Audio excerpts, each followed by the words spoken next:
통해서 평안을 지속시키는 비결, 이와 같은 주제로 말씀을 전하겠습니다.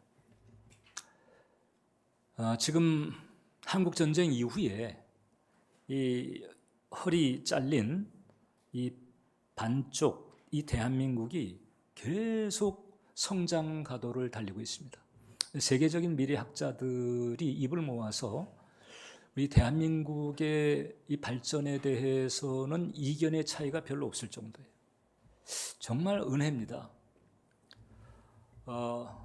왜 이렇게 한국 사람들이 이런 그 뛰어난 어떤 정신력을 가지고 그 어려움을 극복하며 성장 가도를 달릴까? 이제 이런 그 요인들을 많이들 연구를 하는데 좀 풍자적이긴 하지만 한 4가지 이제 그 강인한 원인들을 말하는 경우도 있어요. 첫 번째 요소가 뭔가, 남자라면 누구나 가야 하는 군대. 누구나 남자는 군대를 다녀와야 되잖아요, 거의. 그러니까 거기서 이제 연단을 받는 거예요. 강인해지지 않을 수가 없다는 거죠. 두 번째, 이제 여자들은 또 어떻게 하느냐? 버텨내야 할 시집살이가 있어서 여기서 또 여자들은 연단을 받는다는 거예요. 그 다음에 청소년들은 단 한 방 수능 시험에 인생이 결정돼 버리니까 그것을 준비하는 그 과정에서 또 연단을 받고, 전 국민적인 입장에서 본다면 늘 일상적으로 저 북쪽의 그 이 핵전쟁 으름장을 계속 들으며 살다 보니까 이게 이제 배짱이 커졌다는 이제 이 풍자적인 얘기가 있습니다. 이게 참 어떻게 보면 웃픈 그런 그 얘기이기도 합니다만은, 여기서 이제 우리가 느낄 수 있는 게 우리 한국인들이 걸머지고 가는 그런 삶의 진들이 보인다고 하는 거죠. 여기에다가 어떤 질병, 사건, 사고 이런 것으로 타격을 받거나 인생의 손상을 받게 되면 더합니다. 힘든 거죠. 버거운 거죠. 그래서 이 짐이라고 하는 것이 없는 사람은 없습니다. 정도의 차이, 무게의 차이는 있을지언정 여러 모양으로 이 짐을 지고 살아갑니다. 자, 그러다 보니까 이제 쉼이 절급한 거지. 그래서 쉼을 좀 얻으려고, 그리고 가급적 좀 이 평안 가운데서 그 지속적으로 유지가 되는 길을 찾습니다. 그래서 이제 여행을 다녀오기도 하고, 오락이나 취미에 빠지기도 하고, 심지어는 이제 쾌락이라든지 유흥에 빠져서 그걸 잊어보려고 하기도 하고. 근데 그건 이제 반짝하는 거예요. 여행 갈 그 당시에는 홀가분하겠지만은 이제 돌아갈 때가 되게 되면 그 다음에 돌아가서 맞닥뜨리게 될 참 삭막한 이런 그 짐들을 느끼게 되는 거죠. 삶의 무게는 그런 것들로 사라지는 게 아닌 거예요. 이 여전한 삶의 무게를 어떻게 하면 능히 걸머지면서 우리가 이 지속적으로 평안을 유지할 수가 있어요. 반짝하는 평안, 일시적인 평안이 아니고 이제 지속적인 평안을 누릴 수 있는 그 길, 이것이 이제 우리 사람에게는 대단히 중요합니다. 지난달에 돈 스파이크라고 하는 그 가수가 마약 사범으로 구속이 됐어요. 그런데 이제 공교롭게도 그 이전에 그 이분이 그 오은영 그 금쪽 상담소라고 요즘 이제 상담 그 프로그램으로 이제 주가를 올리고 있는 그 방송에 출연을 했는데, 그때 그런 얘기를 했습니다. 내 안에 4명의 인격이 살고 있다. 이제 이게 다중인격을 얘기하는 거거든요. 그리고 다중인격이라고 하는 것은 대체로 이제 성장 과정에서 이제 여러 가지 어떤 혹독한 어려움을 겪는 과정에서 그 어려움을 덜어내는 일종의 이제 병리적 그 정서 현상인데, 이제 그 얘기를 한 거예요. 그래서 그 이름도 붙였습니다. 하나는 민지고, 하나는 민수고, 또 하나는 뭐 아주바, 그 다음에 또 하나가 스파이크인데 이 각각 역할이 다르다는 거예요. 여행 갈 때에 앞서는 인격, 그 다음에 일할 때에 앞서는 인격, 가만히 집에 있을 때 그 해당되는 자, 이렇게 막 그 인격들이 바꿔가면서 연기하듯이 그 상황에 따라 지금 내가 그렇게 하고 있습니다. 이 참, 그러니까 이제 그게 참 다루기가 쉽지가 않은 그런 고백을 토로한 셈인데, 이제 그런 내적 어려움이 힘들었던 것 같습니다. 결국 이제 대마초 때문에 전에 입건된 적도 있었고, 이번에는 이제 그 히로뽕이라고 하죠. 그 필로폰 그 복용 혐의 때문에 구속이 되게 됐어요.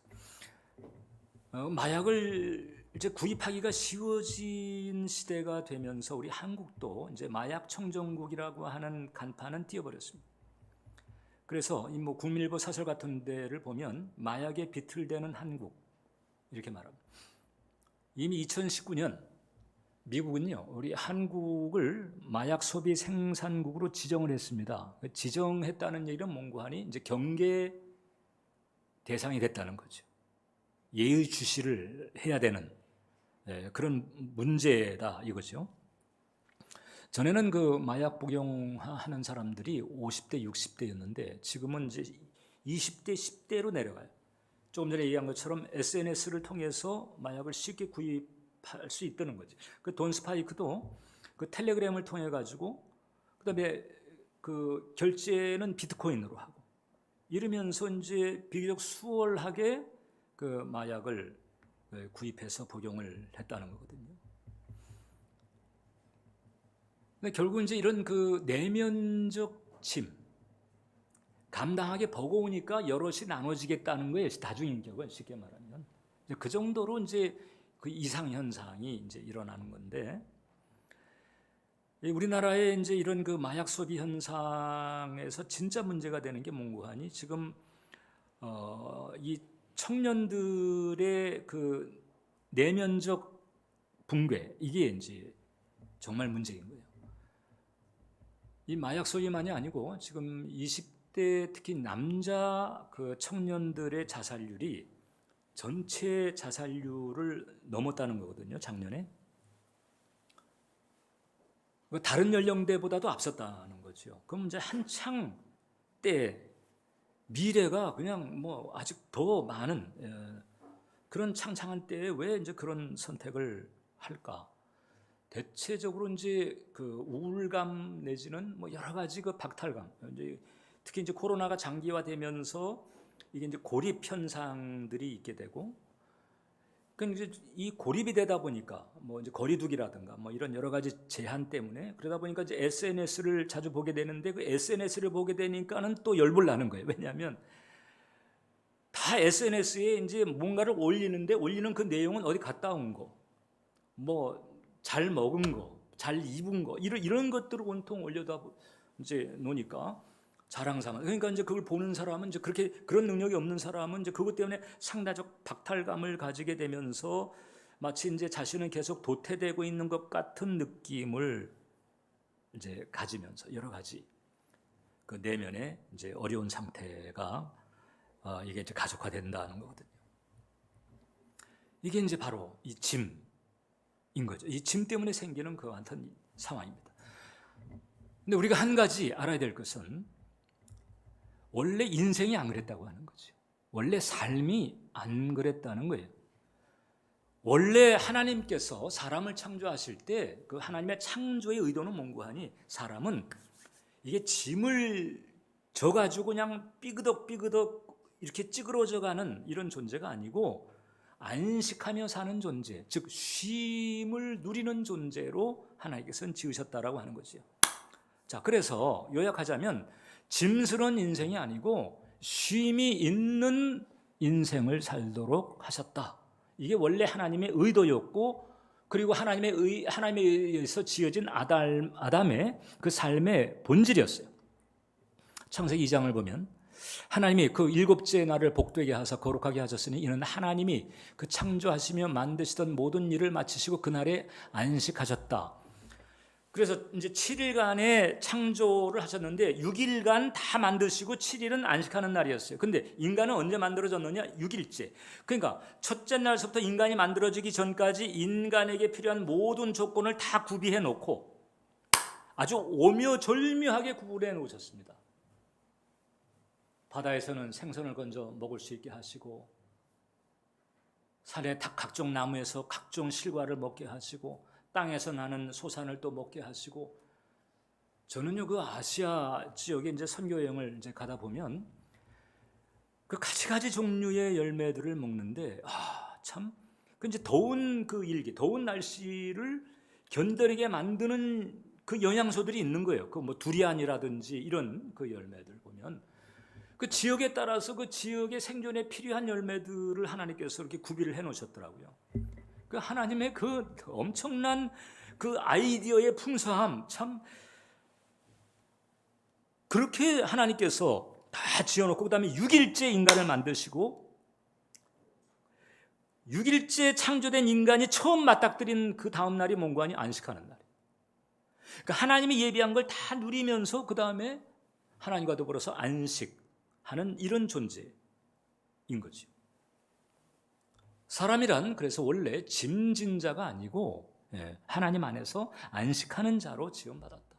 근데 이 안식이 깨진 거잖아요. 지금 이제 우리는 안식이 깨진 시대를 살아왔습니다. 언제부터? 아담의 타락 때서부터. 아담의 타락이 왜 문제인 줄 아세요? 그 선악과 하나 서리한 혐의가 아니고요. 그 선악과를 하나님께서 금하신 그 선악과를 손댔다라고 하는 것은 단순한 과일 문제가 아니고 동기가 문제입니다. 어떤 동기냐? 하나님과 같이 돼보고 싶은 마음. 하나님 간섭 없이 내 인생 내 마음대로 내 멋대로 살아보고자 하는, 마치 어린아이가 부모 간섭 없이 그냥 가출을 한 것과 같아. 모든 것을 공급하시고 그 다음에 보호해 주시는 그 하나님으로부터 이렇게 이제 독립이 되다 보니까 처음에는 내가 이제 해방됐다, 그런 해방감을 반짝하며 누리겠지만 그 다음서부터 이제 어김없이 닥쳐오는 그 어마어마한 짐들, 내가 스스로 마련해야 되고 내가 날 스스로 보호해야 되고, 어느 하나님이 이제 보호가, 하나님의 공급이 사라진 거예요. 왜냐? 하나님과 결별을 선택을 해버렸거든. 그러니까 거기서 이제 안식이 깨진 거죠. 내가 다 해야 돼. 근데 나의 능력이라고 하는 게 이게 형편없다라고 하는 것을 그제서 알게 되는 거예요. 하나님의 울타리 안에 있을 때는 모든 것이 하나님의 은혜 가운데서 가했는데 그 하나님의 울타리를 딱 벗어나게 되니까 내가 얼마나 연약하고 무기력한 존재인가를 깨닫게 되면서 안식이 깨진, 그리고 무거운 짐에 찌그러져 가는 그와 같은 삶을 살게 된 거죠. 자, 그래서 이제 여기서 우리가 한 가지 이제 정리할 수 있는 게, 이 짐의 문제를 해결을 하기를 원한다면 우리는 다시 하나님 앞에 나와야 된다. 하나님의 울타리에서 빠져나온 게 이 짐의 원인이 된 거거든요. 하나님에게 다시 나가야 되는데 죄 때문에 나갈 수가 없는 거잖아요. 근데 감사하게도 하나님께서 예수님을 이 땅에 보내셔서 십자가에 달려 죽게 하셔서, 여러분 우리 교회에 십자가가 어디 있을까요? 저쪽에. 십자가에 대신 달려서 피 흘려 몸 찢고 대속에 길을 열어주심으로 말미암아 이제 죄 문제를 해결해서 다시 하나님께 나아갈 수 있게 만든 거예요. 자, 그러니까 이제 우리가 하나님의 울타리에 다시 들어가야 짐의 문제를 해결받게 되는데, 짐이 있어도 감당하게 되는 은혜, 능히 감당하게 되는 이런 능력을 받게 되는 것이거든요. 근데 그 하나님에게, 그 하나님의 울타리에 다시 돌아갈 수 있는 길을 예수님께서 십자가를 통해서 열어주셨단 말이죠. 그러니까 순서가 있는 거예요. 예수님을 통해서 하나님께 다시 나아가는 것이죠. 그러니까 짐 때문에, 어떤 종류의 짐이 됐든 짐 때문에 버겁고 지치고 힘든 사람은 예수님께 가야 되는 거예요. 예수님께. 오늘 우리가 읽은 본문처럼 수고하고 무거운 짐진 자들아 다 내게로 오라. 예수님께 가야 그때서부터 해긴의 실마리가 풀려지게 된다라고 하는. 미국에 이제 어떤 남자분이 생활과에 지쳤습니다. 그래서 이제 보험을 판매하기도 하고 타이어 영업사원으로 뛰기도 하고 페인트 칠하는 페인트 공으로 일해보기도 하고 주유소에서 기름 넣는 직원 일을 해보기도 하고 안 해본 일이 없어요. 그러다가 어떻게 이제 돈을 좀 빌려가지고 주유소 사업에도 손대보고 식당 사업에도 손대봤다가 막 탈탈 털렸습니다. 이 진입 장벽이 낮은 사업들은 이제 그만큼 위험 부담도 있는 거잖아요. 결국은 이제 60세가 넘은 때에 빈털터리가 돼버렸어요. 이래가지고 이제 이 사업도 망하고 이 기본 수준의 삶이 안 되게 되니까 너무 낙심한 탓에 이제 정신질환까지 앓게 되고 그 과정에서 이제 부부 관계가 험악하게 되고 그러다 보니까 이제 그 아내는 그냥 학을 띄고 그냥 달아나게 되고 그다음에 이제 이 사람은 도무지 어떻게 해야 될지 모르는 이 낙심 가운데에서 그냥 하루하루 정말 흑암에 헤매는 그런 벌레 같은 그런 입장이 돼가지고 있는데 어느 날 아침에 이제 눈을 딱 떴는데 어디서 이제 가느다란 노래소리가 들리는 거예요. 근데 그 가느다란 노래소리가 마치 어떤 그 고향에서 들었음직한 뭔가 어떤 영혼의 어떤 그 깊은 곳을 터치한 듯한 이런 감화를 받은 거예요. 그래가지고 어디서 지금 이런 노래소리가 들리나. 그리고 이제 그 노래소리 들리는 곳을 찾아간 거예요. 일어나서. 그 따라갔더니 그 이제 주변에 조그만 예배당이 있는데 그 예배당의 안에 한 그 노부인이 앉아가지고 찬송을 부르고 있는 거예요. 그 찬송이 이제 우리 그 382장 너 근심 걱정 말아라 주 너를 지키리. 이 찬양을 혼자서 너무 평화롭게 부르고 있는데 이 찬양을 들으면서 드디어 잊어버렸던 예수님, 오랜 세월 접어두었던 신앙, 이제 이 부분이 일깨워지면서 마음이 이제 각성이 되게 된 거예요. 그래가지고 이제 저 앞쪽에 앉아서 노부인이 계속 그 찬양을 드리고 있는데 이제 뒤에 있다가 그냥 막 원통절통한 울음을 흐리면서 회개를 하게 되는 거예요. 어렸을 때 그 교회를 다녔던 워낙 이제 기독교 문화가 미국에는 이제 바탕이 깊으니까. 그러고서는 그 다음에 회개가 터져 나오는데 예수님 제가 평생 예수님 없이 돈 벌려고 살다가 제가 이 지경이 됐습니다. 그동안 주님 떠나 살았던 저를 용서해 주세요. 그리고 이제 회개를 하고 그냥 막 울고 이런 과정에서 그 영혼이 정화가 되는 그리고 이제 마음이 맑아지는 것 같은 그런 체험을 하게 됩니다. 그리고 이제 그날서부터 내가 이제 새롭게 예수님 모시고 신앙의 길을 가야 되겠다.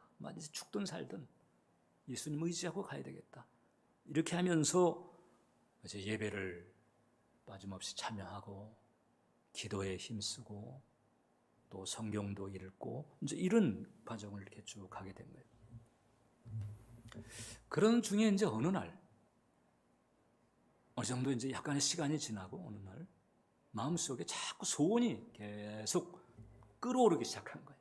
어떤 아이디어인데 그 아이디어를 계속 좀 이렇게 그냥 아이디어가 떠올랐다가 스쳐 그냥 지나가는 게 아니고 또 생각이 나고 또 생각이 나고 또 생각이 나는 거예요. 뭔고 하니 닭고기를 튀겨 팔아보자. 이런 그 마음의 소원이 계속 끌어올라가지고 이게 내 마음이 왜 이럴까? 그러면서 이제 그럼 닭고기를 튀겨서 팔아보는 쪽으로 연구를 하게 됩니다. 그래서 11가지 그 닭튀김 비법을 이제 연구하면서 개발하면서 그걸 이제 제품을 만들어 가지고 이것을 이제 식당하고 계약을 해야 되니까 공급 계약을 해야 되니까 정성스럽게 만든 그 닭튀김을 가지고 여기저기 이제 두드려 보는 거예요.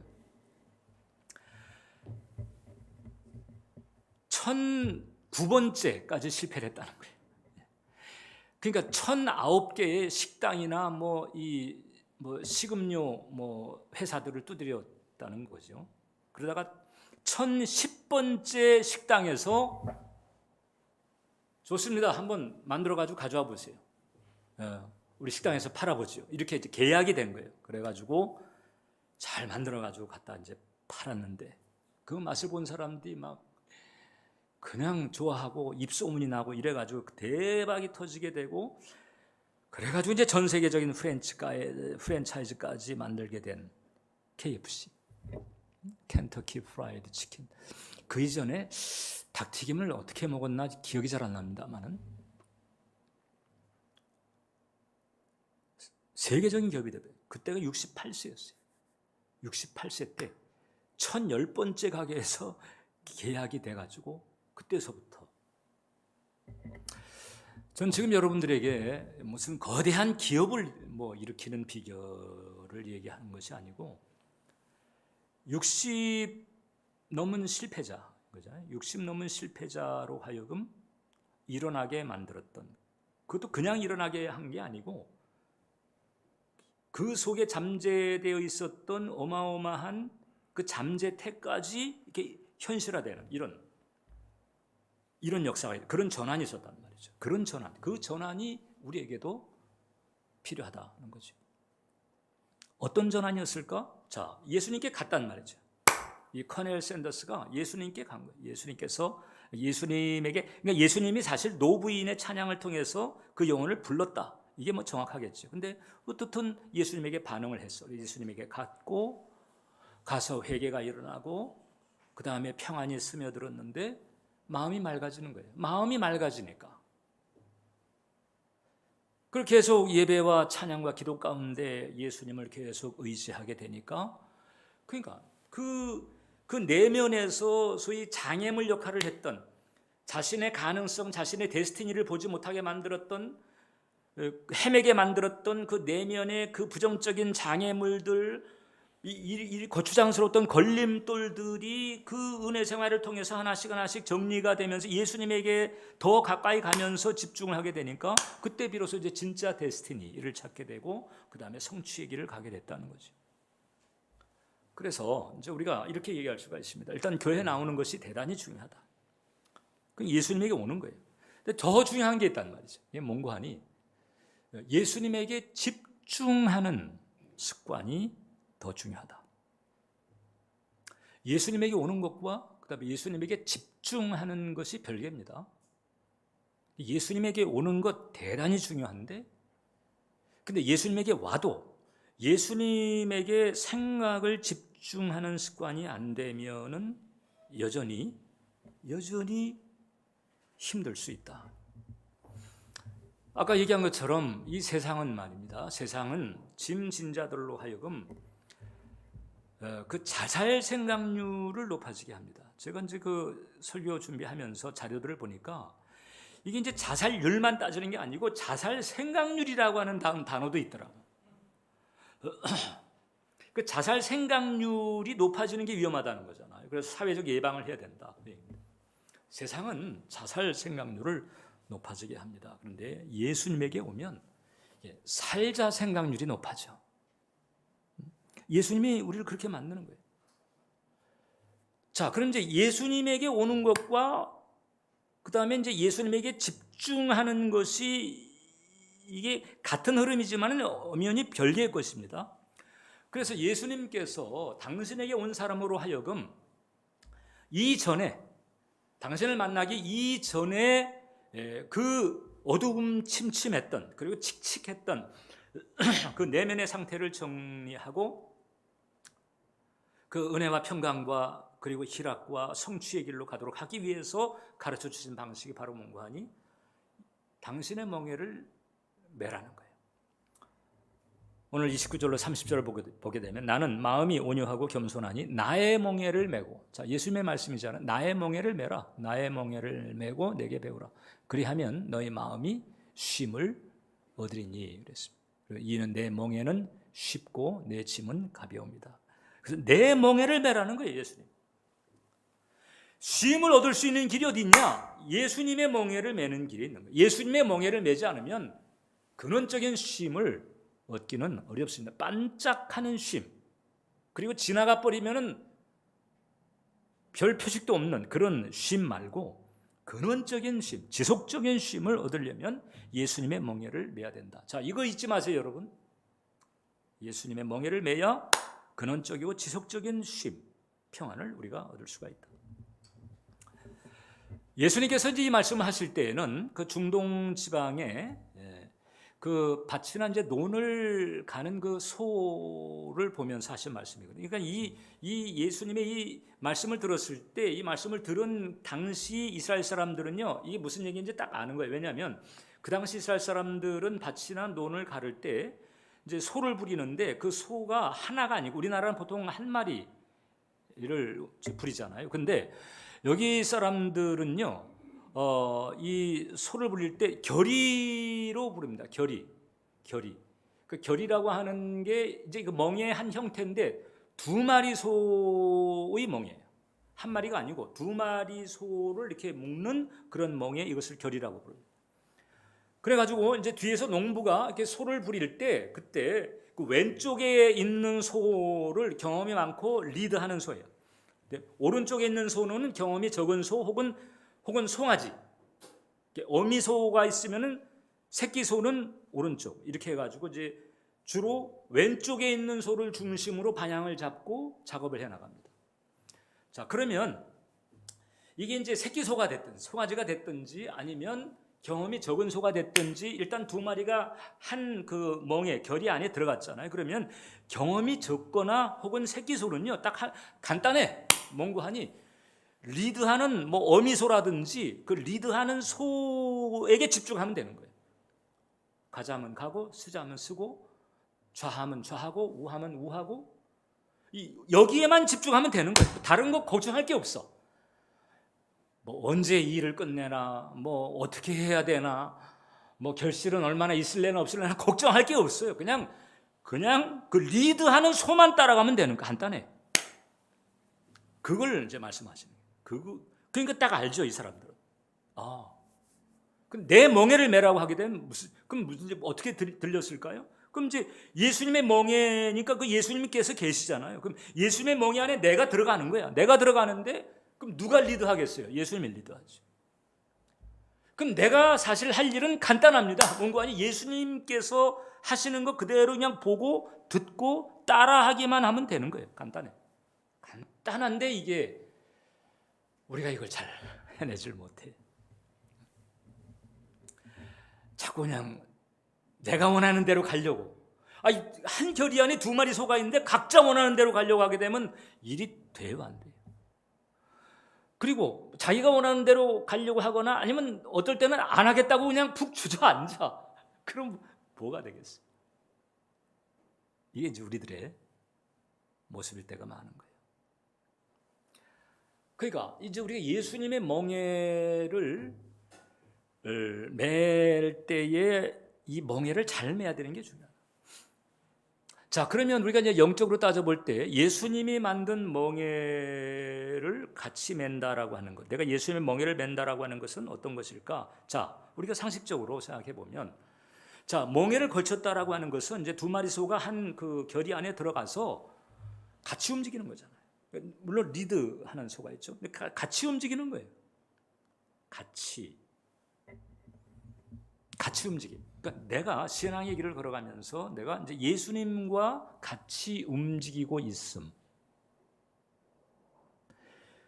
이게 바로 예수님과 멍에를 같이 맨 상태다. 그래서 내가 주님에게도 혹은 다른 사람들에게도 내가 예수님과 함께 움직이고 있어. 나는 예수님과 함께 움직이고 있어. 이렇게 말할 수 있다면 그게 바로 예수님의 멍에를 맨 상태다. 그래서 이렇게 우리가 정리할 수가 있습니다. 자, 예수님의 멍에를 맨 상태는 뭔고 하니 예수님이 가시는 길을 같이 가고, 그 다음에 예수님이 하시는 일을 같이 하고, 예수님이 생각하시는 것을 같이 생각하는 상태인 거예요. 그러니까 예수님이 원치 않는 생각, 예수님이 원치 않는 말, 예수님이 원치 않는 액션, 예수님이 원치 않는 어떤 흐름들은 안 하는 거죠. 그런 것들을 거부하고 그런 것들을 제어하고 예수님께 초점을 맞춰가지고 같이 동행하는, 같이 움직이는 이런 상태, 이게 바로 예수님의 멍에를 맨 거다.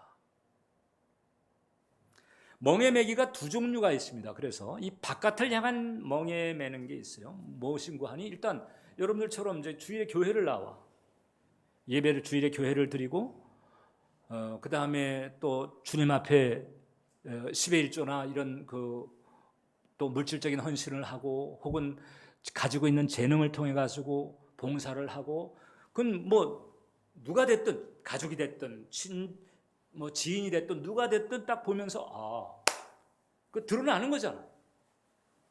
교회를 열심히 다니고 봉사도 잘하고 이 겉으로 드러나는 멍해죠. 제가 대지동에서 목회할 때 그때 이제 영어 교사했던 한 집사님이 계셨는데 이제 신방 가가지고 얘기를 나누다 보니까 이제 이분이 그런 얘기를 하더라고.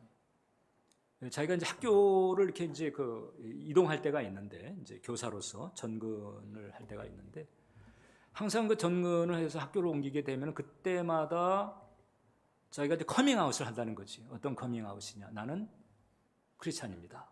이 커밍아웃을 하는데 그 커밍아웃을 하게 되는 자리가 술자리인 거지. 회식 자리. 거기서 저는 교회를 다니기 때문에 저는 술 안 합니다. 그러면 이제 이 바깥을 향한 멍에 매기인 거죠. 그래가지고 좀 불편하거나 혹은 여러 가지 어떤 좀 묘한 부분이 있을지라도 그걸 내가 감수하기로 작정하고 나는 크리스찬이라서 술을 안 합니다. 딱 이 커밍아웃을 딱 한 거예요. 예수님 멍에 안에 들어간 거예요. 적어도 바깥을 향해서. 잘하는 거지. 그런데 여러분 멍에 매기라고 하는 것은 이렇게 바깥을 향해서 세상을 향해서 하는 멍에도 대단히 중요합니다. 그런데 내면에서 멍에를 매는 것이 또 더 중요하다. 내면에서 멍에를 매면서 커밍아웃을 하지 않으면 나는 주님과 함께 움직이는, 난 주님을 따라가는 사람이야. 이런 커밍아웃을 하지 않게 되면 내면이 망가지는 거죠. 나는 주님 바라보고 난 주님 생각하고 난 주님 의지하고 난 주님을 따르는 사람이야 라고 하는 이 주님을 향한 이 마음을 내 자아에게 분명하게, 나의 내면에게 분명하게 커밍아웃을 할 필요가 있다는 거죠. 왜냐하면 이 나의 자아라고 하는 게 벌써 예수님 만나기 전서부터 죄의 거짓자, 부정적인 정서, 이 타락한 가치관, 여기에 완전히 그냥 얽히고 설켰고 여기에 깊이 뿌리가 내린 상태에서 결국 이제 우리가 주님 만난 거잖아요. 그러니까 주님 만나기 이전서부터 뿌리 내리고 있는 이 터줏대감 같은 이 부패한 자아, 이 자아가 끊임없이 나를 엉뚱한 대로 끌고 가니까 나의 이 부패한 자아를 향해서 내가 커밍아웃 해야 돼. 나는 변화받은 나, 구원받은 나는 주님을 따라가. 나는 너 따라가지 않는다. 그래서 끊임없이 밀치고 올라오는 그 부정적인 생각, 저주의식들, 수치심 이런 것들을 뿌리치고 거절하고 거부를 해야 되는 거예요. 이런 의지적 노력이 우리에게 있어야 된다. 계속해서 내 마음의 시선, 내 생각의 초점을 주님께 두려고 하는 이런 습관이 필요하다. 이런 습관이 되어 있는 상태를 우리는 이제 예수님의 멍에 안에 들어가 있다. 이렇게 말할 수가 있어요. 특히 이제 우리가 주일마다 우리가 교독하는 이 은혜로의 부름은요, 훌륭한 내용입니다. 이게 이 은혜를 우리가 생각한 묵상하고 선포하고 되새길 때에 그때 멍에 안에 훌륭하게 들어가는 상태가 되는 거거든요. 히브리서 12장 2절을 보면 믿음의 주요 온전하게 하시는 이인 예수를 바라보자 그랬거든요. 예수를 바라보는 게 대단히 중요합니다. 자, 적지 않은 크리스찬들은요 예수님을 바라보는데 이게 이제 개선해야 될 부분이 뭔가 하니 이제 어쩌다 바라봐. 그 예수님을 어쩌다 바라보면 안 되거든요. 어쩌다가 세상을 바라봐야지. 어쩌다 예수님 바라본다. 그러면 벌써 그 사람은 예수님의 멍에 안에 있지 않은 것이고요. 그러면 쉼이 없어요. 어떤 이유로 어떤 조건에서 오든지 간에 쉼이 없습니다. 그러니까 어쩌다가 세상을 바라보는 이런 수준에 우리가 가야 되는 거예요. 내가 필요할 때만 주님 바라보는 게, 내가 아쉬울 때만 주님 바라보는 게 아니고 그냥 멍에 안에 늘 있어야 되는 거예요. 그냥 멍에 바깥에 있다가 필요할 때만 잠깐 들어갔다가 나오는, 내게 문제가 생겼을 때, 내가 어떤 아쉬움이 있을 때 그때만 살짝 들어갔다가 나오는, 이거 말고 여러분, 이거 말고 늘 그 예수님의 멍에 안에 있는 그런 상태, 이게 이제 우리 신앙생활에서는 예수님을 바라보는 걸로, 예수님을 바라본다. 이게 영이시니까 이제 우리가 어떤 물질적인 개념이 아니잖아. 그러니까 마음의 시선, 마음의 눈으로 계속 예수님을 의식하고 의지하는 이 영적인 바라봄인데, 이 영적인 바라봄이 치열한 바라봄이어야 한다는 거예요. 어느 정도인가 하니 민수기 21장을 보면 이스라엘 백성들이 이제 그 광야 그 노중 생활이 너무 버겁고 힘들고 지치다 보니까 원망과 불평이 쌓였어. 계속 쌓였어. 내면에서 계속 쌓이다 보니까 이제 어떻게 돼?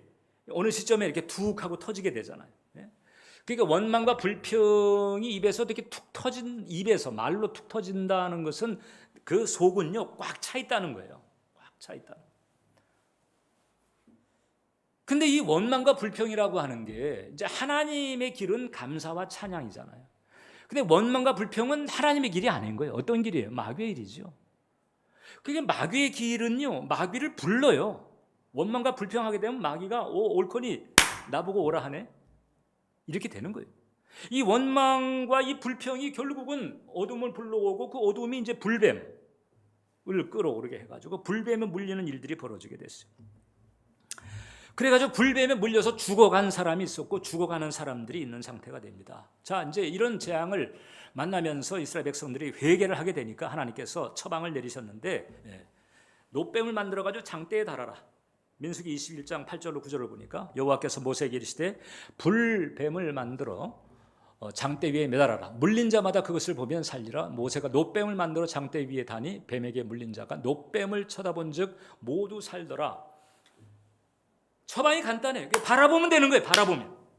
뭐 그 장대가 있는 데까지 막 기어가가지고 뭐 거기 무슨 뭐 절을 하거나 뭐 이럴 게 없어요. 그냥 있는 그 자리에서 그냥 고개만 돌려서, 그 말씀을 믿고 고개만 돌려서 놋뱀을 바라보기만 하면 사는 거거든요.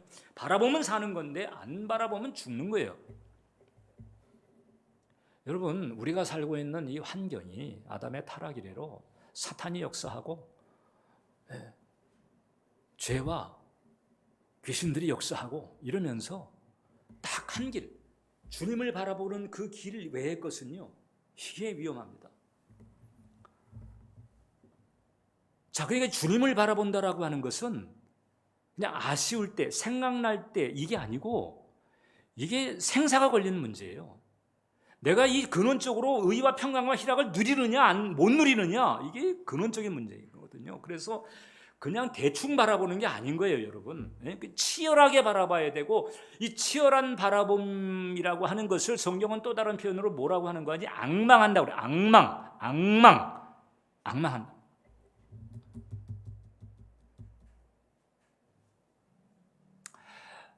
이사야서 38장을 보면 이제 그런 말씀. 나는 제비같이 학같이 지적이며 비둘기같이 슬피우며 내 눈이 쇠하도록 앙망합니다.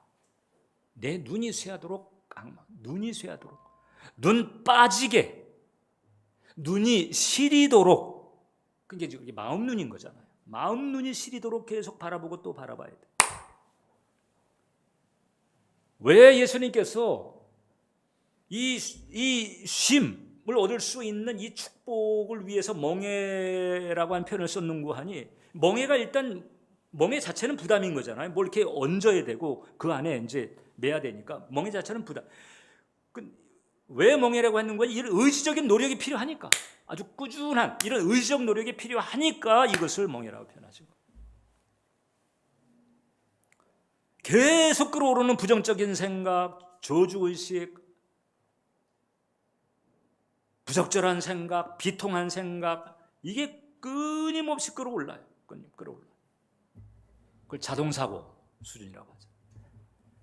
이거를 계속 거부하고 그 다음에 제어하고 혹은 토설하고 계속 이게 주님을 향해서 치열한 바라봄을 가져야 됩니다.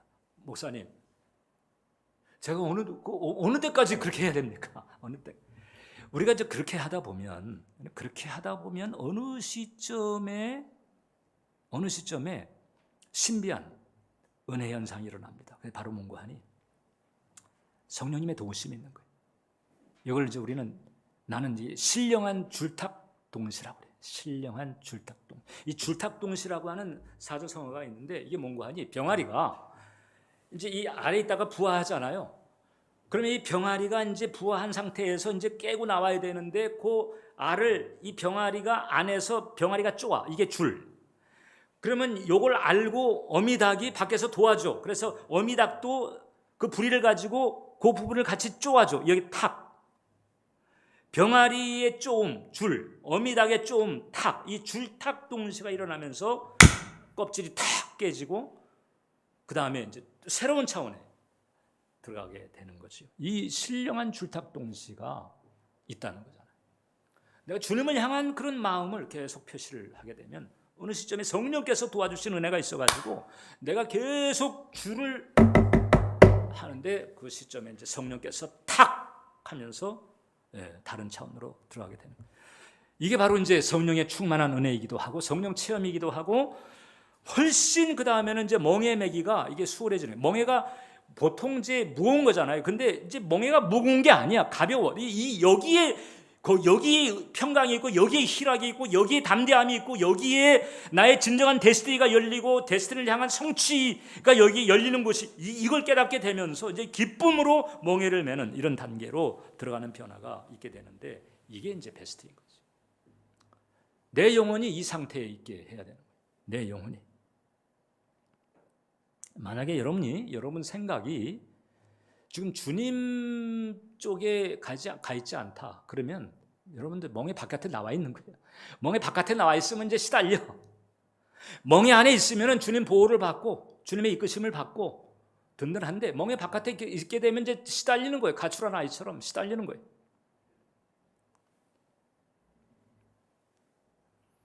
그래서 생각을 계속 주님 쪽에 두는 거예요. 그러다 보면 어떻게 되느냐? 어느 시점에 이게 쉼만이 아니고 담대함도 오게 되고 견고함도 생기게 되고 그 다음에 기름 부으심이 임하게 되고 어떤 비전이라든지 그 커넬 샌더스처럼 어떤 아이디어 같은 게 열려져서 68세에 성공의 문이 활짝 열리는 이런 가능성이 있다니까. 나도 68세에 또 어떤 일이 어떻게 벌어질지 모르는 거잖아요. 여러분들에게 얼마나 많은 가능성들이 있어요. 그렇다면 여러분이 교회에 이제 왔다 잘한 거예요. 정말 잘한 거죠.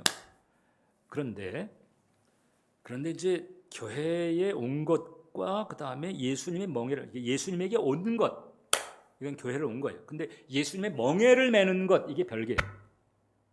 예수님의 멍에를 매는 자리에 이제 들어가야 되는 거예요. 교회는 예수님의 멍에를 맨다는 것이 무엇인지 어떻게 매야 잘 매는 것인지를 가르쳐주는 곳이기도 합니다. 오늘 저는 여러분들에게 그 얘기를 한 거예요. 내 생각이 주님께 매달리듯 주님을 부여잡듯 하는 거예요. 그거 아니면요 다른 것은 다 쓰잘데가 없어요. 다 나의 시간과 이 정서적인 에너지를 소모시키고 소비하게 만들고 깔아앉게 만들고 대부분 그렇게 돌아갑니다. 거기에 우리가 휘둘리지 말자는 거죠. 그래서 내가 계속 줄 하면 성령님께서 탁 하시면서 심과 능력의 차원으로 우리를 이끌어 가신다. 여러분들에게 이 은혜 충만하기를 축원합니다. 기도하겠습니다. 살아계신 하나님, 오늘 주께서 이 수고하고 무거운 짐이 많은 이 세상에 어떻게 우리가 지속적으로 평안을 누릴 수 있나를 깨우쳐 주셨습니다. 이제 예수님에게 나왔을 뿐만 아니라 예수님의 멍에 안에 들어가는 일에도 성공하게 해 주옵소서. 그래서 부질없는 생각, 쓰잘데없는 생각으로 시간과 정서적인 에너지를 소비하면서 고단한 길을 가는 것이 아니라 철저하게 예수님 붙잡고 예수님 부여잡고 나아가는, 그래서 쉼과 능력과 축복을 누리는 자리에 갈 수 있도록 우리 예배자 한 영혼 한 영혼 붙들어 주옵소서. 예수님의 이름으로 기도합니다.